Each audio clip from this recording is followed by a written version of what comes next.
Jiyanim yosh bo'lishiga qaramay, shunaqa azartda tiqdiki. Ko'zimdan o't chaqnadi. Anchadan buyon ukol olmagandim. Ignasiyam anchagina katta ekan. Assalomu alaykum aziz obunachilar. Bugun sizlar uchun juda qiziqarli va hislarga boy voqeani tayyorladim.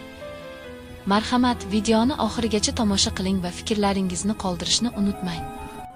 O'sha bahor kuni havo iliq, osmon tiniq edi. Men opamning uyiga mehmon bo'lib bordim. Uyga kirishim bilan hovlidagi gullarning hidi dimogimga urildi. Shu payt eshikdan baland bo'yli, tabassumli yigit chiqdi. Bu opamning ogli bolaligidan bilaman, lekin endi u butunlay boshqacha, yetuk va o'ziga ishongan ko'rinishda edi. Kunlar o'tdi, biz ko'proq suhbatlashadigan bo'ldik.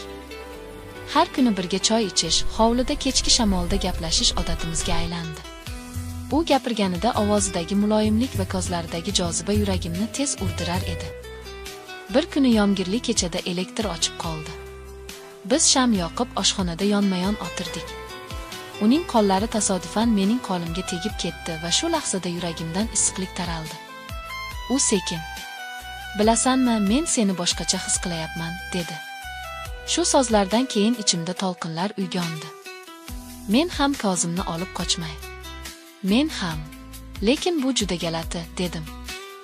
O'sha kecha uzoq gaplashdik. Bu hislarimizni yashirish qiyin edi. Har safar qarashganimizda vaqt to'xtagandek tuyulardi. Yoz kelganda biz bog'da birga ishlardik, gullar ekardik. Har bir kichik mehribonlik ishorasi, qo'lni ushlash, ko'z bilan mehr izhor qilish yuragimizni yanada yaqinlashtirardi. Bir kuni u menga gul tutib shunday dedi: "Qachondir odam hayotida taqdir yo'lini o'zgartiradigan lahza keladi. Mening lahzam sen." Men esa javoban faqat jilmaydim. Chunki so'zlar ortiqcha edi. Biz hislarimizni so'zsiz tushunardik. Kechlardan biri edi. Shamolda yaproqlar shitirlab, oy yorug'i hovlini oppoq nurga burkagan.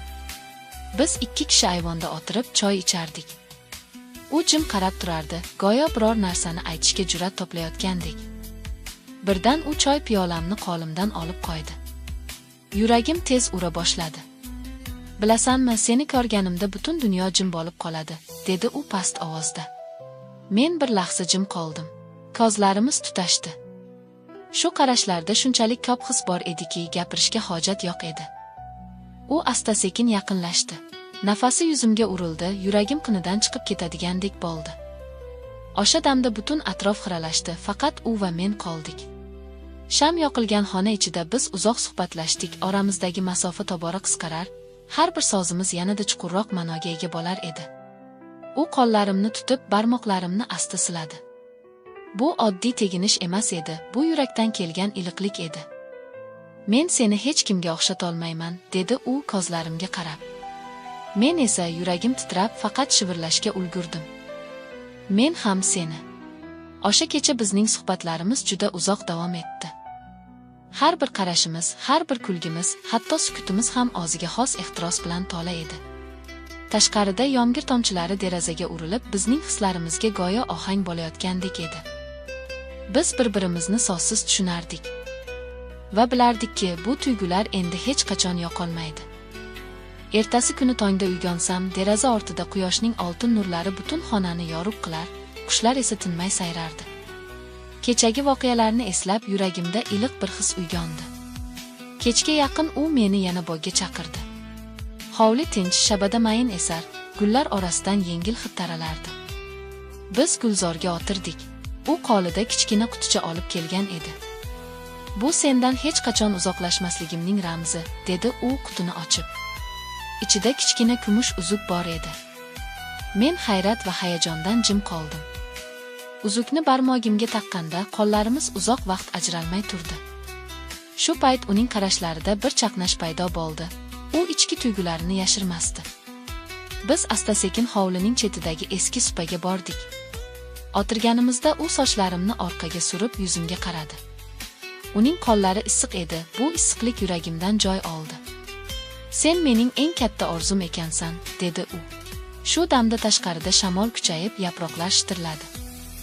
Oy chiqqanda esa hammasi go'yo kinodagi sahnaga o'xshardi. Biz bir-birimizga suyanib, so'zsiz uzoq vaqt jim o'tirdik. Bu jimlikda minglab hislar yashiringan edi: orzu, mehr, sog'inch va ehtiros. O'sha oqshom men bir narsani aniq bildim: bizning yo'limizni hech kim o'zgartira olmaydi. Taqdir bizni birlashtirgan bo'lsa, demak bu bizning hikoyamizning endigina boshlanishi edi. Oradan kunlar o'tdi. Har uchrashuvimiz oldingisidan ko'ra yaqinroq, ko'proq hislarga to'la bo'lib borardi. Har kuni men uning nigohini kutardim, u esa meni kutib olish uchun har bahona topardi. Bir kuni kechki payt yomg'ir yog'di.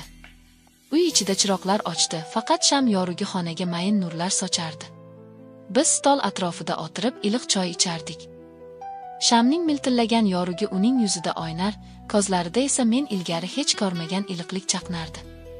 "Bilasanmi?" dedi u sekin. "Men seni ko'rganimda dunyo jim bo'lib qoladi. Hamma narsa yo'qoladi, faqat sen qolasan-u vaqt ham to'xtaydi." Uning ovozidagi samimiyat meni hayajonga soldi. Men ham jilmayib, shivirlab, "Mening dunyom esa sen bilan tirik", dedim. U asta qo'limni ushlab, barmoqlarimni siladi. Bu oddiy teginish emas edi, yurakni larzaga soladigan teginish edi. Oramizdagi masofa tobora qisqarib bordi. Shamning issiq nuri, tashqaridagi yomg'ir tovushi va yuraklarimizning tez urishi bitta ohangga aylanib ketdi. O'sha kecha biz sozsiz ham bir-birimizni tushundik. Ba'zan inson yuragini aytish uchun so'z ortiqcha bo'ladi. Shunchaki qarash, shunchaki jim turishning o'zi yetarli bo'ladi. Biz bir-birimizni so'nggi marta ko'rmayotganimizni bilardik.